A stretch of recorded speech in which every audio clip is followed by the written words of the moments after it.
This is AV SuperFriends Off the Rails, an almost regularly scheduled open discussion on audio and video in higher education. We'll sound off about our most brilliant ideas, our dumbest mistakes, and everything in between. And because this conversation will almost certainly go off the rails at some point, we'll end up covering just about everything else. And now, the AV SuperFriends.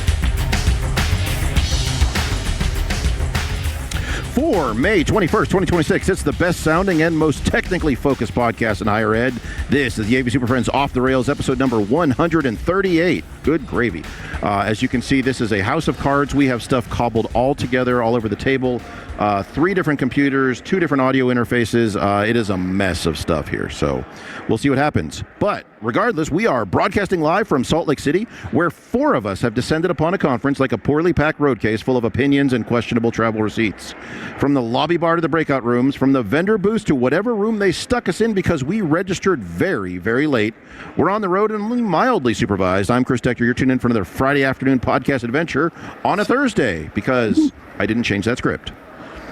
And now let's say hello to today's... What's that? I have not checked in. I've just been staying in the lobby. That works. We have... Let's say hello to today's panel of AV SuperFriends. Are they doing stuff up there? No, they're not. Yeah, okay. Hold on. Let me get this over here. I'm doing this on a tiny laptop screen. Oh. Our first panelist negotiates tense ceasefires between AV carts, catering staff, hotel security, and one suspiciously fragile glass revolving door. He's a director of freight elevator diplomacy from Corvallis, Oregon. Say hello to Mr. Mark Kolowazinski. We can squeeze this in here. We got room for another case. Just stack it in there. It'll be fine. You're going to want to get right the hell up on that microphone, Mark. I cannot hear you. Just jam it in there. Yes. All right. Our next panelist is responsible for pushing 300 pounds of gear across freshly scrubbed carpet while pretending everything is completely under control. He's a senior manager of rolling rack anxiety from Greensboro, North Carolina. Say hello to Mr. Larry Darling. Everybody jumped out of the way at the airport. It was amazing. Seems right. You brought that on the plane? I brought that on the plane. I checked it. Oh, wait. No. You carried it on? Oh, this is your emergency medical box? Is that your personal item?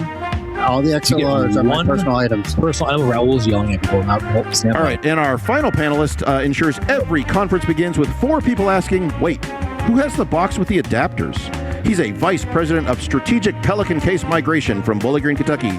Say hello to Mr. Justin Rexing. So I obviously subbed that task out to Larry this time. Yeah. Outsourced it. Outsourced. Saving money. Larry, you're my agent that does that for me. I'm Mr. You're Mr. Road Case, Mr. Adapter. No, we got like extra people at this show. They're just hanging around. So.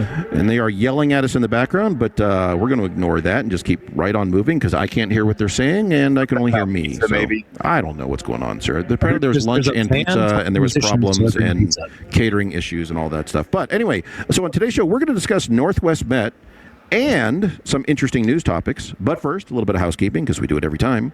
If you are listening to this as a recorded MP3, we do stream live on Fridays at about 3:15 Eastern or 12:15 Pacific, or in today's case, it's on Thursday at like whatever the heck time this is, 2:45 Eastern and 11:45 Pacific. Like 5. What? It feels like 5 to me. Yeah, well, I don't know what time it is actually. 5 Eastern. You can join us for that live on Twitter, LinkedIn, and YouTube, as we are right now. If you can't join us live, we still want you with... Who the hell is dinging? What is going on? Don't worry about your laptop dinging? It's really loud. All right. If you can't join us live, we still want for you to connect with us on the socials. You can follow us on Twitter at AV SuperFriends and LinkedIn and YouTube and all this stuff.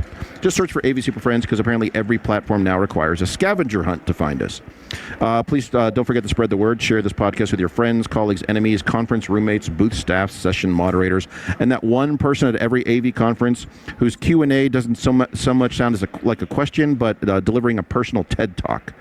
If you could corner strangers near the charging stations or the coffee and make them listen to a few dozen episodes while they desperately try to find an open outlet, that would be great.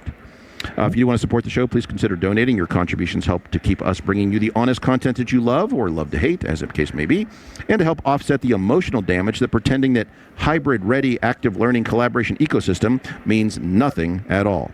And you can find the donation link for that on the show notes of this episode or on our website. We do want to hear from you, so please send us your questions, comments, conference horror stories, rental car disasters, booth swag regrets, and tales of AV systems installed by someone who clearly boarded Group 9 and checked their common sense at the gate. We do thank you for listening, where the content is always carry-on size, but the opinions absolutely exceed the overhead bin limit. Thank you for your support. We couldn't do this without you. Yes. And now, you've waited for it all week long, and Justin's going to sing along with us live and recording. Pretty close. It's time for the news. Yeah. And Larry, which news story are we doing here? Let's do that. Digital signage is dead. Digital signage. All right, so this comes from AV Magazine at avinteractive.com. Link will be in the show notes. The heading, or the title here is, the headline is, Digital Signage is Dead. It's totally dead as we know it. And meeting rooms are dead. Oh, is that a bonus in here? Meeting rooms are dead too? The meeting rooms are also So, yeah, this comes from, what was this here? This is a consultant basically jumped out and said that digital signage as we currently deploy it is a waste of everyone's time. Please shut it down and go home. Yep. This is from the Digital Signage Summit. Some place to say that. Okay, so why does that matter? I think what he's saying is actually true. Like, he referenced, like, what happened to the video. Everything's in the tunes, and it's also happening. And that's what he sees happening to the digital signage world. This is kind of what we talked about years ago. Is the influence themselves, the displays, they just have that application together. They built. Wait. Are you saying you want this built into your display? This sounds terrible. I think that's where this is going to be built. That's what that's basically. Ew, gross. Somebody that's been doing that for freaking 10 years. You know what their name is? Samsung. Samsung and LG and others. Yes, it is. He does it too. Like, why? So, what's the new? So, Justin, why don't you explain the challenges you're currently having with a widely deployed series of Samsung displays with integrated digital signage platforms? It's a big problem. So, put it on my integration hat here. The city of Bowling Green has standardized on Samsung Magic Info as a signage solution, and that was way before I even got involved, which basically means that we're now taking over their support and integration. And Samsung just told us, and I'm like freaking out literally right now about this shit. It's a big You look problem. like you're freaking out. This is a big problem. So I guess this is real. So at the end of May, which is, look at your watch. It's like today. It's right now. It's right now. It's happening today. Fucking freaking me out. So they are discontinuing the on-prem version of Magic Info, which requires an on-prem server and a license key. And then whenever you buy Magic Info, you have to register each license instance with Samsung to make sure it populates to their local server.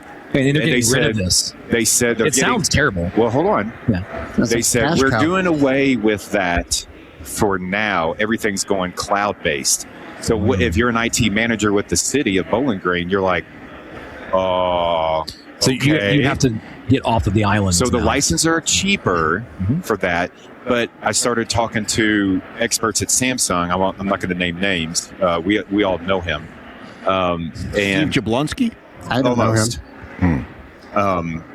JB. Anyways, he said there might be a new on-prem version of the new software coming, but we don't know when. So now there's like this, they want the on-prem version that will happen, but the on-prem version is discontinuing in the May. So the new TVs they're buying have to be the cloud version, and everything has to be converted to cloud. Otherwise, it just won't work. Maybe I read some things where they're allowing it to work for 2 to 3 years to migrating everything over. But I keep getting emails, hey, your shit's about to shut off if you don't do this. And we have a week and a half, which means I got to get the correct quote for the future shit that doesn't exist yet and make some special phone calls to see if we can fast forward that time gap of cloud only to get them to on-prem so they don't have to redo their entire workflow. Now, whether I agree with that workflow or not, that's not the subject. I'm just telling you this is the problem my integration shop has right now, because I got to make sure they use this for emergency operations.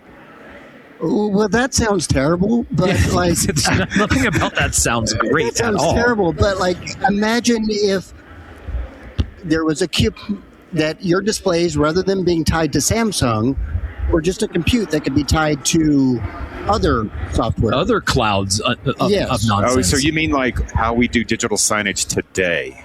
Yeah, pretty Yes. much, kind of. But So we just need to continue doing what we're doing then and except ignore that instead consultant? of, like, Isn't that what you always Because do? you anyway? said the consultant idea was good, and you just said also it was I terrible. didn't say it was good. Oh. No, I just said it exists. I Larry think always it's- agrees with consultants. It's just, yes. it sounds like you have a nightmare scenario. Yes. My palms are sweating a little bit right now. I can tell because- you're stressed out. So it's one of my top 2 issues that I've got to deal with Easily right in the now. top 10 things you need to worry about right Yeah. now. I don't disagree, but I feel like that whole stack that you rattled off there, none of that seems appealing Yeah. for what you currently have. Even Well, the whole on-prem server / sending over, all like that, all sounds. My concern on this is but what they're basically saying is they want to treat digital signage the same way that a lot of meeting room appliances are becoming. It's a box with some smarts that does all the work for you. So it just connects to generally it's Microsoft Teams, but connects to Teams or Zoom or whatever, and does all that stuff. But essentially manages it's cloud connected. It gets all the updates. That's great. What happens in 3, 4, 5, 8, 6, 12 days when it's no longer supported because of some sort of security limitations? It doesn't have the hardware, the horsepower. What was the thing that Microsoft rolled out, like the super duper Windows 11 S2 security chip? Remember the trusted platform module thing that for many, many years they said your current computer can't be updated to Windows 11 because you don't support that computer, or that you don't have that chip to support the hardware encryption necessary for Windows 11 security. And then they just got rid of that anyway because they wanted more people on Windows 11. That's my concern on this kind of idea here, is like, well, no, go replace all your standalone devices out there in the Wild Wild West doing their own thing because they can't be updated. Move it all to stuff connected in the cloud so it gets all the security updates. But how long until those devices are abandoned? Yeah, Well, there's a solution for that. All of them will come with an analog digital signage that whenever that happens, you just put that over top of it. Right. That's a great idea. It could come with a appropriately sized piece of paper that you can then put over the display after it no longer gets updates. Yeah. You should introduce that weirdo who's just like creeping on our show. That's just over there.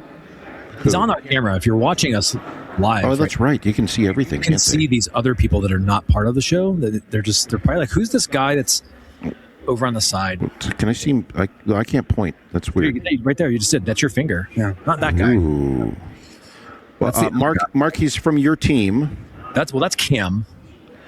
We know that, but who's the other guy with And glasses? then we have and then Michael Hooper over here. I can't point directly. There's over. He's like, yeah, he looks busy. there somewhere. pretending he's doing work. He's doing expense reports. You're live to the world right now, dude. Yeah. So anyway, the digital signage, so maybe we're going to deploy a new model of digital signage. I have concerns about what that means for end of life to that hardware, which is going to be shiny and new, which leads us to our next story, double news story. Double. This is, I don't know how often we've done that. We'll do some more news. Yeah. Second news story, also from AV Magazine at avinteractive.com, link in the show notes. Android end-of-life alarm sounded at the AV user group. And so a bunch of people basically raised a concern that, Android, was it 13? Whichever version it 13 is. is being 13's going away. discontinued. Yeah, August 13 15th. is... So that's where they're cutting it off, and there's a lot of dedicated meeting room appliances that run on Android 13, which has been my gripe for years about displays with Android environments built in, because at a certain point, the physical display keeps working, but the Android appliance no longer gets updates and then becomes a security challenge and all that fun stuff. So, yeah, what are we seeing on this article? What's going on here? To me, this is kind of like you got what you paid for. Fundamentally, like you chose to go cheap Android for a reason. I think one of the things that goes against that, though, is in the article, like people are complaining that some manufacturers are still selling these devices and not telling the client, okay, this is good for 3 months. But Then you're out. I kind of stand by my statement. You're getting what you're paying for. Well, a few months ago, we talked to, maybe it was a year ago, I can't remember exactly when, but we covered a story about Zoom doing the same thing, yeah. where certain devices would still run, whatever version of Zoom, but they were going to end of life those due to processing requirements and memory and whatnot. And so Zoom is going to move on to a new version, and they're going to abandon devices, which, to your point, Larry, not only were still being sold, even if you purchase one, you may have one that's only a few months old technically, but is not going to get the next rev of Zoom. And that will just come from the cloud. You have no control over that. Yeah. But I think, fundamentally, the cheap, faster, good scenario here, people kind of went for, well, we can get these things at lower cost and we can deploy them really fast. You're missing the good, which means it's going to be long and it's going to get lasting value out of it. And I feel like you're going to continue to see this. Anytime you choose the lower cost thing, you're kind of taking off the table longevity. And it should have been known that these were probably not going to be long-term solutions because you're opting for the cheaper product in the end anyway. At least I think the interesting third question this article also brings up is, in this AV support group that is having this conference, so many of them are IT professionals that they're struggling with supporting AV spaces, or at least the AV in the space. Yes. And so they're comfortable with the Teams environment, but like we've always said, when the technology interacts with the physical space, that's kind of the sweet physical spot. part. Yeah, but you have a bunch of IT folks at scale, they're not scaling into all the physical spaces. So the fact that they need to be present to manage and update and do all those things all the time to manage those spaces, it kind of goes against their best practice for standardized, centralized IT service. And so I get the voicing of concern, hey, we didn't sign up for this AV needing to put shoes on thing. It's just kind of reassuring that the pain point we all said was going to happen is there. It is, and this is it. Yeah, welcome to the table, guys. Yeah. Yes, go buy comfy shoes, maybe some knee pads, and enjoy it. Can I work remote?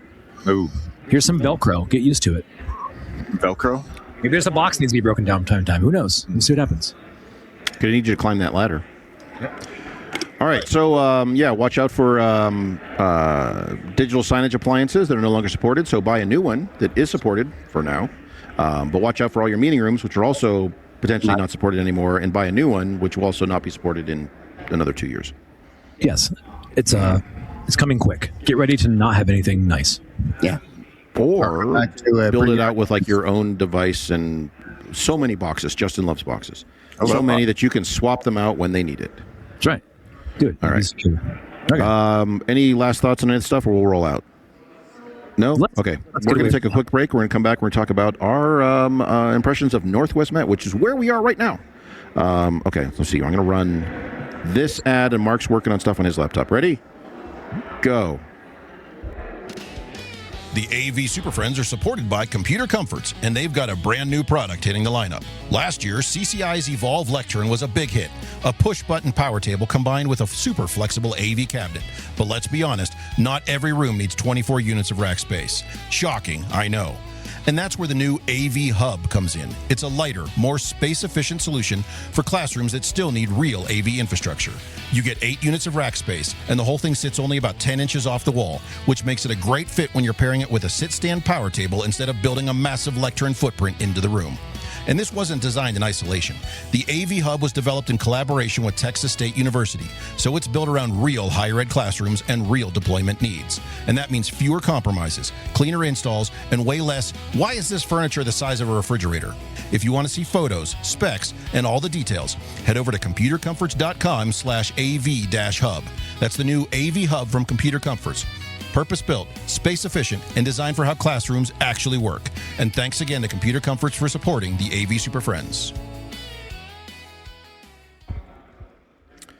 So, since we're here at Northwest Met, we figured we would talk about our impressions of Northwest Met and what we've been enjoying discussing and learning about, and all that fun stuff. So, I'm not even sure since where I'm at. Justin isn't paying attention, we're going. Justin, what do you think? I'm paying attention. He's worried about Samsung right now. He has other shit to do. No, I've got 2 problems. This is the other problem. Samsung is, I can't resolve that until I get back. So, Okay. He's powerless. So, Yeah. impressions of NWMET. Justin, what do you think of this conference so far? I mean, we're still in it. We were in day 10. Yeah, There's still another day to go. So. Yeah. it feels long. It was good. How's it feel? I was here earlier than you were. I don't know. It just feel I'm exhausted. I don't know. You guys seem real tired. Yeah. I was in an RV all week hanging out, and then I feel like I wasn't even really here. I was here a couple times. Trapped. So, for a bit of background, as most people do to a conference, people flew in to stay in hotels and things. Mark decided he's going to bring the family in an RV, and so after he's done with the conference at the end of the day, he goes back and wedges himself into an RV with 17 other people. It's lovely. It's a change of pace. Why not take the whole family? It's rare that we get those opportunities in life to drag our families around and at a conference like this. Make them attend the conference. You sit It's been a here. hell of an experience. It's been a hell of an experience. 1,000 miles of fun. And then last night we had folks who joined. Brad and the Liatech team came down. It was nice. Yeah. They hung out for the evening, and we had a bonfire. Everything got smoked. Did he bring you that display? No. There was concerns about what happened to that. I think Raul's selling it at the auction tonight. There's a display. Raul put it on eBay. Gotcha. Yeah, or something along those lines. So anyway, but it was good. I think it was a unique way to attend a conference for sure. Bring the whole family. But we got here. We did our thing. We did our AI talk and talked over people for two hours. It was 2 hours of 2 AI. hours of Justin and I arguing about AI in secret language, and Justin with his decoder ring. Translating in your harness canvas fabric thing. Decoding harness conversations for what Justin at one point said he was converting it to Kentuckian so people could understand what I was saying. They understood. It worked. Yeah, it did work. Mark's so high level, he's above us all. I'm trying to dumb it down the entire time, and Justin's like, let me break it down. We need to break people. down more. Yeah. Let's bring this shit way down. Kentuckian is the universal language. Like when you get it all the way down, it's just that. You just says the guy from West Virginia. Yeah, Exactly. I'm sorry, West Virginia. So that I was a bit surprised, but also not at the same time. There was several AI, other adjacent topics, but I think it is permeating all of these AV-esque / technology IT conferences. It's the gorilla in the room you can't ignore, and I think you're seeing some different interesting approaches to AI, which is nice. And then you have all the manufacturers who are like, what is this A1 thing you keep talking about? steak It's sauce. A1 Al. Steak sauce. So, so it's been. I'm not sure where we are right now, but this is not where we began the conference. We're at a different. Are we in a different We're in a state now? community college. Yeah. Yeah, so the conference is co-hosted both by University of Utah and Salt Lake Community College, and so today we're at Salt Lake Community College, which actually is a really nice facility here. It's a really nice college. One of the sessions was held in a screening room. That is like one of the nicest screening rooms I've ever seen at any university campus. So hey, USC shots fired. What? The one we just went to? Yeah. You're calling that one nice? For a university screening room, it's better than I'm most. sorry, Mr. What? You don't even have speakers. How do you have screening rooms? We have a better screening room than that. Okay. I want to visit. That was just a projector with like some nice seating, and it's tiered. Is that not what a screening room is? Now I want to go see it. Like it's very basic. It's functional. It works. It's just there's nothing fancy about it. There's no direct view LED. There's not any. It's not updated. Why? Like Why? I'm just saying it's not. Why would I put a direct view different LED? than what in a I've screening got. room? It's nothing. I mean, in my mind, you guys are saying It's nothing fancy. I'm thinking like tiered theater, It is. red velvet, like gold ropes and stuff. Fit and finish is very nice. Yes, wood panel curtains. It's got the adjustable apertures at the screen.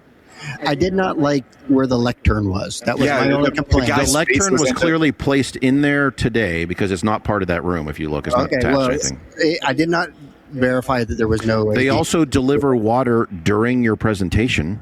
Yeah. And Which make was you this? stop to kind of place water down was near weird. your special area. They did make the person back away from the lectern while they were putting the water there. away from my. I'm a little bummed. I left my water bottle in our session yesterday, Justin. The sponsor that I had, they gave me that the water one you bottle. didn't wash that you I didn't wash it. drinking It had all the manufacturing dust in it. But seriously, that screening room wasn't terrible. I mean, it was a good. Okay, well, apparently we've struck a nerve with Justin here. But I just don't think there was. I didn't have a wow factor. So back to the initial comment. The facility here is generally very nice, and they've done a good job here, and they have lots of media production and lots of editing bays and lots of studio spaces. We're in none of those right now. We're in a giant open hallway. We're in the worst space you could be at a round catering table. looking down on us, wondering Because all those spaces there are locked and we can't get into them. But the screening room we have is at our alumni center. good Lord, man, let it go. 4 times as big with the same stuff in it. When I It's visit, nothing that fancy. room better blow my socks off. It will. It's when you sit in one of those chairs and like you could really. He's not letting feel it. You can. Justin is personally offended. All right. I'm shocked that I I don't know. I just thought that you all had something better than what that is. I didn't even see Okay, it. then. It's on the outside of this conversation. I don't know. Whatever. Okay. I think that going back to the original sentiment of this was that this community college it's very fresh. Yeah. It seems very new. I mean, I was impressed with the radio studios they have, the recording studios, all this right here. And I was, wow, this is like they just ordered. Maybe that's why we're in this building. They brought us to this building. They were like, Clever. don't show them anything else. Don't show me anything else. Just this one. That's what I do whenever I Don't show that guy from Kentucky the screening room. Raul, yeah. Show them the screening room and our studios. That's all they need to see. We got Utah, University of And Utah. yeah, so we've been at University of Utah earlier in the week. So we did a executive summit with the a selection of manufacturer and integrator and vendor partners who work closely with higher ed to just kind of, and then also with a good number of higher education AV and IT folks to kind of just share common challenges, look for ways we can work better together, kind of like here's how working with higher ed would be better, and what can we do from higher ed's perspective to like work with you as a manufacturer or an integrator better.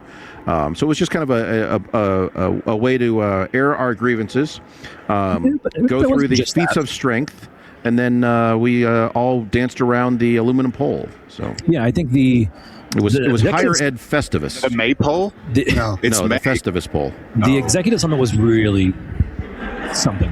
It was a good 4-hour chunk of the manufacturers understanding the nuance, all the stuff we can complain about, why we purchase things this way, why does it take so long, and there was a lot of folks taking really good notes, but it wasn't sales pitchy. That's not what it was. It really was not about manufacturers telling us about anything. It was really the schools informing all the manufacturers, this is how working with higher education actually works, and here are the opportunities we're looking forward to. Do not treat us like just purchasers or end users solely, but we want to help you make better product and work with the entire verticals. I think there was some surprise for manufacturers that higher ed was as connected as it was, that we all know one another, and it wasn't as competition heavy as maybe they had wants to believe it was.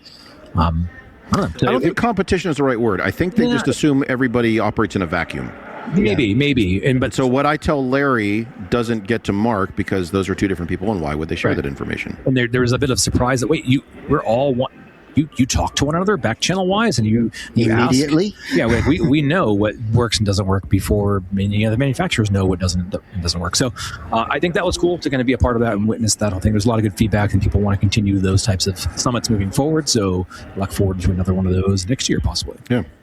Let's see, and then there's been a slew of workshops going on this week where they've done some of them multi-day workshops, which have been very well attended. So that seems to be a popular thing. And then we've got different sessions going on all day yesterday and today, campus tours, all sorts of great stuff going on. So I guess any sessions people went to that were particularly useful or got good tips and tricks out of it, something you're going to take back to share to your team? I got some tips and tricks to share with Claude out of the Talem 3 stuff. He did. I did. Justin is now attending manufacturer sessions and seeing if he can build their product while they're still talking. Yeah, he just reverse engineers product while live viewing. It's actually kind of fun, and it does work. Oh, yeah. I think it's all it takes. You just get a website and say, hey, Claude, build me something that looks like this and functions like this. Put it under Atlas, let Atlas run it. Right. That can be. You got a lot of attention for Atlas when you showed that. Get a lot of attention, Atlas. Yeah. It's a whole product thing. It's a whole thing. A product category like none other. A product thing. Reach out to us. Yep. That was a lot of interest around that. But then there's a few accessibility sessions that seem to be very well. There was quite a few of those. Yes. There was a lot on the what's the upcoming one? The Title 2 WCAG. Yeah, the WCAG, the WCAG, depending on how you want to phrase that, the requirements for that, which I guess have been pushed back a year or so, depending on your size of your institution and your responsibility. You have 1 year to get together. It's not you don't have to do anything now, which is what I think most people saw that as. It's like, oh, great, I'll just not do that until later, but you still have to do it. A lot of sessions on accessibility, a lot of sessions on preparing for that, on getting ready for it. Some of better value than others, but I think anybody bringing not notoriety, but awareness to that topic is going to be important, because it is going to be a requirement for anything that's delivered digitally, and you can hem and haw over how you want to define that, but captioning and descriptive alternate text and keyboard navigation, non-mouse navigation. By the way, something that was pointed out to me the other day, and I think is a valid point, your touch panels technically need to be made more accessible, so stop with the swiping, dragging, swooping, crappy, page flippy nonsense, because that's not accessible. So you need to start looking at those, because that is you're delivering information digitally, especially if you're giving any sort of feedback on that as to what's being selected. So you may have to have beeps or chirps. You may have to have some sort of audible tone. You may have to have some sort of tactile feeling or some sort of overlay to put on there. So just start getting prepared. That's going to be not low hanging. That's going to be lower priority than some of the other stuff, but it will be coming. So at some point, just kind of get ready for that. Yeah, and I think one of the things is it's such a huge scope that really pushing it back a year doesn't change it that much. Means I can wait 11 and a half months, Larry. No, exactly. Like we were already working full force toward that goal, and we weren't going to hit the deadline because no one was. And so now it's just the work is continuing. It's just now the deadline's a little bit farther, but we're still working at the same pace. Your percentages will be better if you keep the course of remediation that you're doing now. When you get to that date, you're going to say, hey, look, instead of only having 40% of our stuff being compliant, we have 89% of our stuff is now compliant. Yep. I think a lot of universities are like, well, we're just going to put captions on everything that's going up in a recording, and then we'll take everything down that's not, and then see what happens. But now that we've bought a little more time, so we'll see how that plays out. I think I did hear somebody say that they were talking about captions and the percentages and how there's different systems that can get you to 90 or 93 or 94% or whatever it is. And it's what's the requirement, 97, 98, something like that technically. But granted, 94% is better than zero, so there's that option. And then they have students go back through and human adjust the captions up to like 99%. But I did hear somebody talk about they often get requests for captions and transcripts before a class is taught, and I thought that's a pretty cool technology if you're able to deliver the transcript prior to the class. Well, the teacher has to read from a script now. Correct, which is what they mean, but the way it's phrased is like, wait, you want me, what? Yeah, so that doesn't work like that. It works exactly like that. Okay, Larry, here we go. Larry, stay on script. Okay, sorry. You have to stay on script. Now the captions are off. No, I'm with you, Larry. I understand what you're saying, but stay on script. I'm going to have to go back and edit these captions, Larry. Thanks a lot. Directly like you have it listed in your syllabus, in your curriculum, on day, whatever it is, of the term / semester. And if you substitute words, your whole class will get red flagged and you'll get sent to the principal's office. You are not compliant. Maybe this is a little bit of a hot take on not necessarily this captions and accessibility thing. Just at the conference, I've noticed that the sessions were a lot less about stuff, hardware, and just traditionally you have. There's a little bit of that. But I'm seeing a change. Like at an AV conference, you would think it's a lot about the stuff in the AV and the manufacturers doing their trainings. And there was a fair amount of that, but a lot of the sessions I saw and went through a little bit, it felt like it was more higher level. It wasn't about, there was no sessions like, look at our AV over IP and our hardware stack of stuff, and look at the new widgets we did that allowed this. Mark, is that because that everybody lost their shit in the mail and they couldn't talk about hardware? There was several of that. There was a bit of a mailing debacle that happened, but everybody still saw. I mean, there was the manufacturer's stuff in the exhibit hall, but none of the sessions that I saw was not hardware heavy. It was all very policy and compliance. There was a couple that were there were some multi-day workshops. Audinate and Netgear and Biamp and QSys and Crestron. They were doing these multi-day workshops. So I'm wondering if they moved some of that into there and focused on any of the sales aspect of it, because that's honestly why they're here. They want to make sure they sell product. I wonder if that got moved to those sessions instead of a dedicated session on here's our lineup on this particular technology. That's in the not even workshops. So much from the manufacturer standpoint, but in previous years we had schools like, hey, look what we did with this stack of technology that we put in all of our learning spaces, but I didn't see many of those types of proposals and of being shared.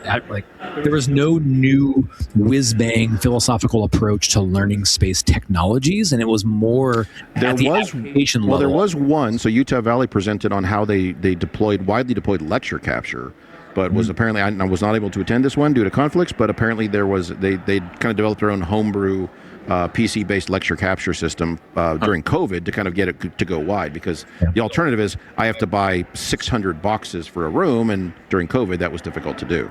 So They deployed their own lecture capture system. Yeah. Yeah. If I get Atlas to do that. That sounds. Was that Justin, would you like to try to AI? reverse engineer that right now while we're talking? We can put it together. It'd be real. I mean, it's only it's a box. Just install it on. I wonder how they did it, though. You should go ask them. They're here right now. Yeah, there was a session, man. Jeez. So to the let's switch over to the exhibit hall, where we had all our vendor partners there exhibiting their newest and greatest bits and bobs of technology and services and whatnot. Did anybody see anything there that jumped out at, like, because I have two things I'm going to bring up, but did anybody see any little some widgets or some hardware or some new encoders or whatever it was? I'm late to the game probably on this, but the one thing I saw was the New Line SVT Plus series. The STV Plus series. Whatever it is. As somebody who owns 40 of them. Yeah, and the value for what you get is pretty impressive. So New Line is not a sponsor. New Line, please reach out, and then we'll tell you what they cost. Yes. if you're looking for something in the large format 24/7 rate, they're nice. And for education, it's again not an. Excuse me, I'm dying over here. Oh, no, Chris. Not an ad. I finished my coffee. It's nothing to drink. 7-year warranty on those. That's Is that open? Is this open? It's open. That's my second one, I think. Oh, Feel free to have it. You had two here. Did you drink them You're both? drinking all the water here, Mark. I didn't get a I did There's not stuff get a floating sandwich, in here, Mark. So I took 2 waters. Never mind. I tossed you the wrong Just one. drink out of that. I don't think so. I will drink out of it. For Mark all will of us. drink out of anything. He'll Yeah, I drink like water. Shit, what it is. He's from Killian Oregon. makes it You don't stronger. care. Swamp water. Here's your Yeah. swamp water. This one? No, that's What worse. are you just collecting half-drunk water, All bottles of water? backwash. So, anyway, so yeah, again, we're not sponsored by, not an endorsement in any shape or form, but the new line is very aggressive about their pricing. New Line primarily they're getting into higher ed more and more, but I think for years primarily kind of like a K-12 sort of solution. They have a large array of flat panel interactive LCDs and LEDs now. Everyone's diving into the DV LEDs.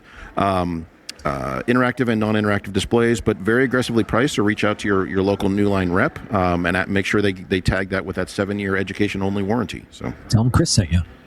Or Larry. please do, and maybe they'll send us some more stuff. So New Line, if you'd like to run ads, please reach out. More stuff. They sent us stuff. They haven't sent us up yet. Oh, they sent me stuff, not you stuff. Wow. Yeah. All right. I will say also, New Line is one of the only manufacturers right now that a reasonably priced option that is shipping a 115-inch LCD. So That's the one you that's keep fun. telling me about. I'm really intrigued by it. I have many of them right now. I have.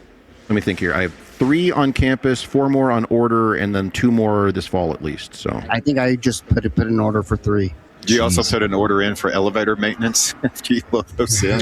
no, that's what 19-year-old students are for. Here, you guys carry this. So I will say that was a concern. Justin, you raised a good point. Will it fit in a service van? The answer is yes. You can fit 3 in a service van with a 5-foot ceiling. They do fit in elevators, and in the box. They do fit in elevators, and they do fit 3 doors. So. Wow. Nice. You have to Some turn them on elevators. side or anything weird with them? No, Just but 1.5. But we did find one room we were delivering them to, and it's in a narrow hallway, and you have to make that pivot, and we made the 37,000-point turn to get that to actually go. But Austin Powers. yes, so yes, it was an Austin Powers moment. Okay. So what else did you guys see out there? Justin, anything super exciting for you? No. No, just no. No, same stuff. I enjoyed the software talks and the discussions and all of that. I did that new line Drake VLED is kind of cool, where you can put them together and build it out. I don't know I forgot what that product's called. That was kind of neat. The vertical LED panels. 135-inch. Yeah. Yeah, so another interesting product, and several manufacturers with these, but look for them. There'll probably be a bunch at Infocom. It's a vertical, narrow kind of portrait LED panel that is designed for like digital signage or things. So it's basically a vertical banner you can put outside. So if you have an event center or a multi-purpose space, you can announce like what's going on in there today, sort of thing, or whatever, advertisements, I suppose. But several manufacturers who make them, it's basically a 135-inch LED, DV-LED display hacked into, is it 4 or 5? I can't remember. I think it's 5. I think it's 5 too. You have that center, okay. you have 2 on the sides. And then you can link them all back together, so you can break them apart to use them individually or snap them together to use as a single 16 by 9, 135-inch display, which is pretty, granted, there's a price premium there, but it's pretty slick. And it was kind of cool because they had like the single one with the bezels on the end. Like, well, how does that work if you put multiple together? And they like fold out and flip back and all this. They thought it. I think it's a clever idea if you have multiple organizations on your campus doing that type of thing, where it's like, can we just buy common kit and then just if I need to do something big, can we maybe use some of yours? You can use some of mine. The one thing I don't like, and correct me if I'm wrong, is only able to sit on those rolly stands. No. Okay. They said that it ships with, I guess it has an optional rolly stand you move around. You can take it off of that to mount on other materials. And they or put provide on the that wall. mount too, or whatever you just I don't know on what's included or not, but okay. No. But yeah, from how you mount it. Sure. From the utility standpoint, it is kind of interesting. If I had a big event center on campus, I would say get a couple of these because you could use them at each individual room. Or if you're doing a big plenary session, you can push them all together, and now you have another 135-inch display you can use somewhere. So exactly, just all of the little Thundercats come together. It's nice. Very flexible.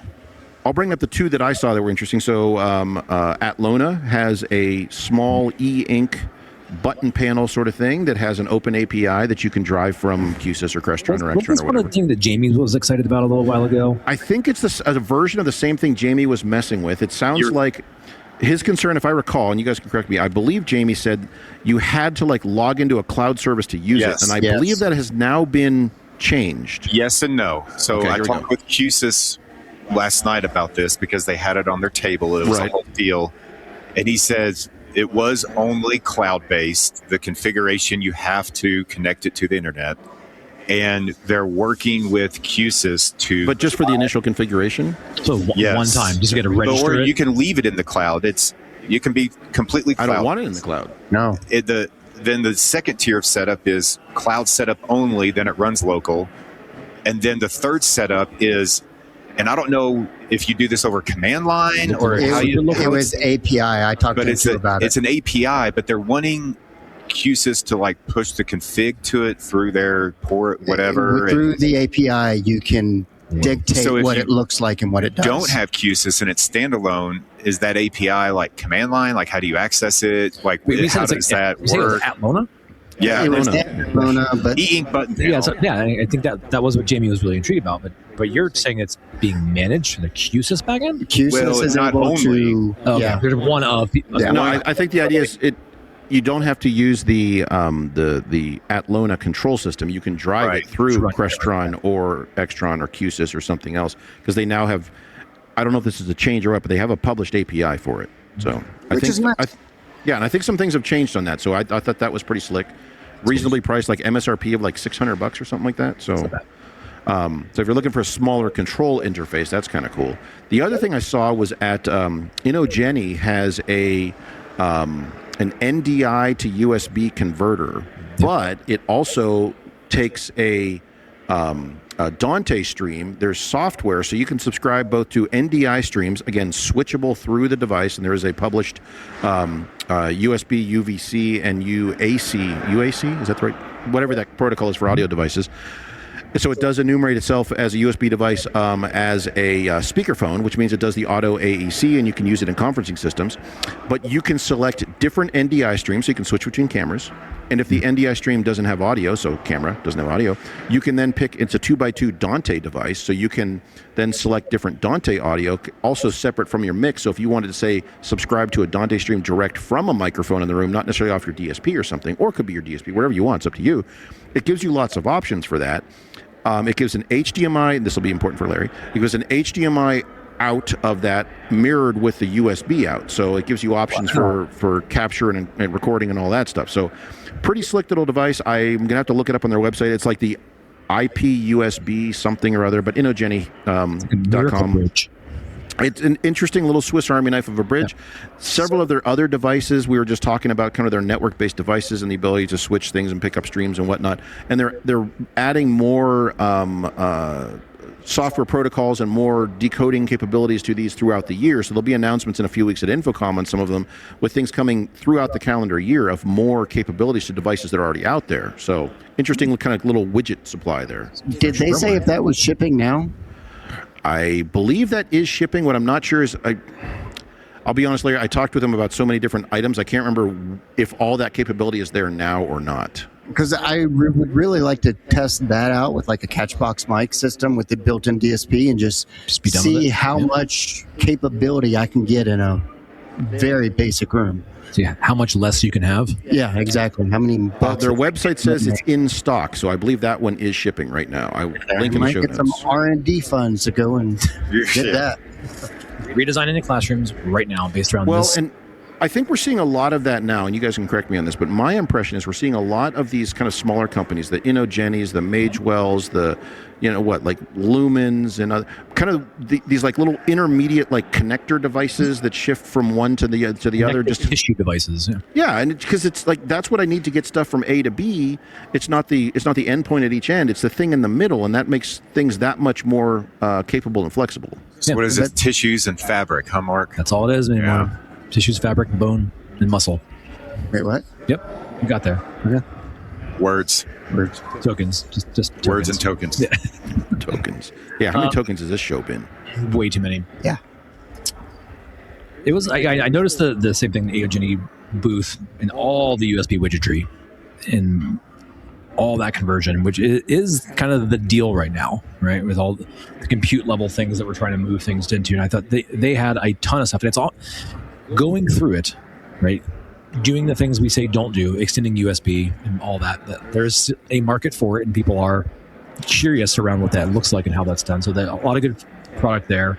I noticed a lot of speakers on the floor, like a bunch of A lot of speakers on the wall too. Yes, I wanted to bring that up specifically. That was one of my favorite pieces. That was wild. The That room speakers sounded on good, the actually. wall was real. I have a picture of it. About, I have Larry? a picture of the speaker system. Of every Northwest Met I've been to, the announcements and all have been difficult to understand, even in this room. It's because they're all in Spanish.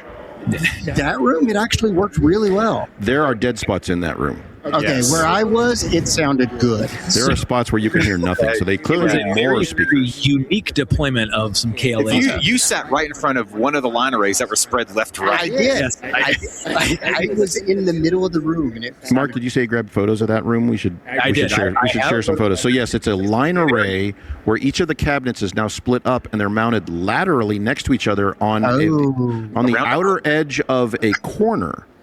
and see, Which is I a felt very unique arrangement. it's like they got these at a point. I discussed this with one of the speaker manufacturers at one point. I was like, I feel like on the drawing, it was maybe supposed to be mounted in the constant curvature, wrapping the corner. So wow.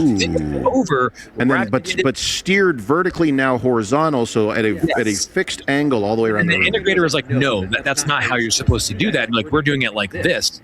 And you got that as your outcome. Because imagine you could wrap that corner almost perfectly with those 4 boxes, and you would have a very tall display and just like this very focused horizontal.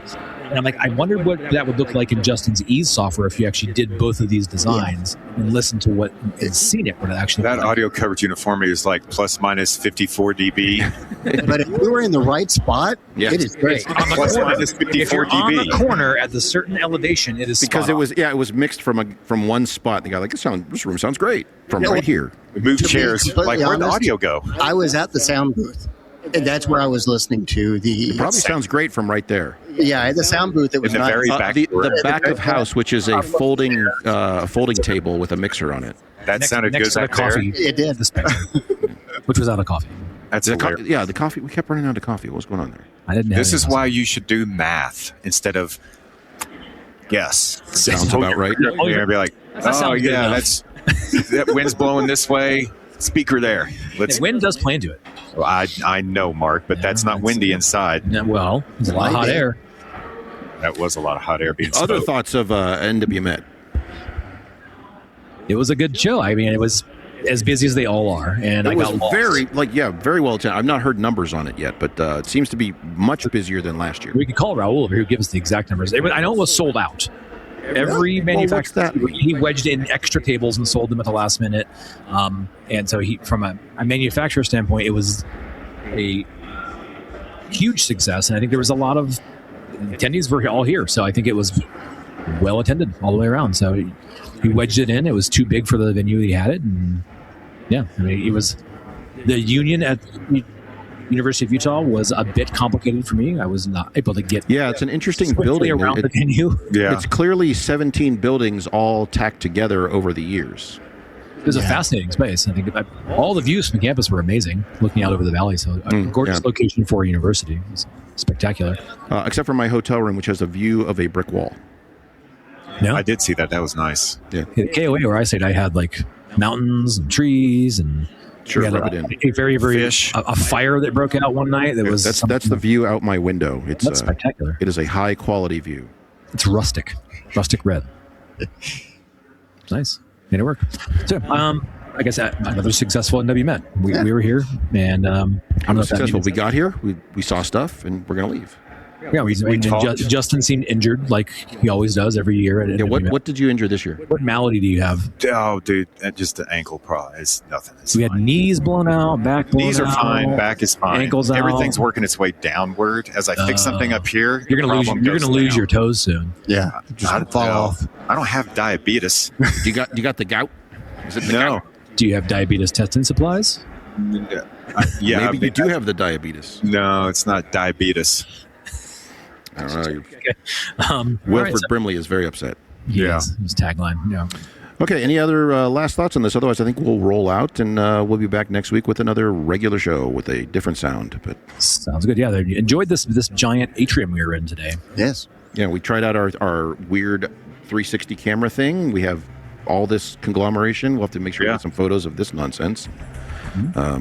Remind ourselves to never do this again, but we probably should be more prepared to do this sort of thing. We made it work. We were prepared. It did work. A month. Well, look at this. We'll figure it out. Well, we're using a completely different system at Infocom. Oh, never mind then. Should be fine. Yeah, we'll see. All right. Back with more soon. Yeah. See y'all.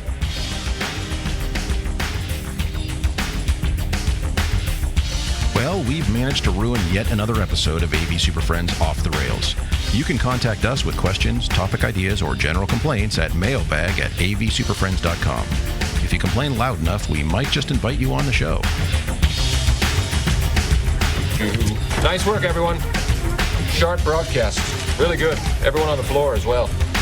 Really a lot of hustle. I liked it. The opinions expressed by the AV Super Friends are solely those of the individuals and do not represent their respective institutions, organizations, companies, or clients.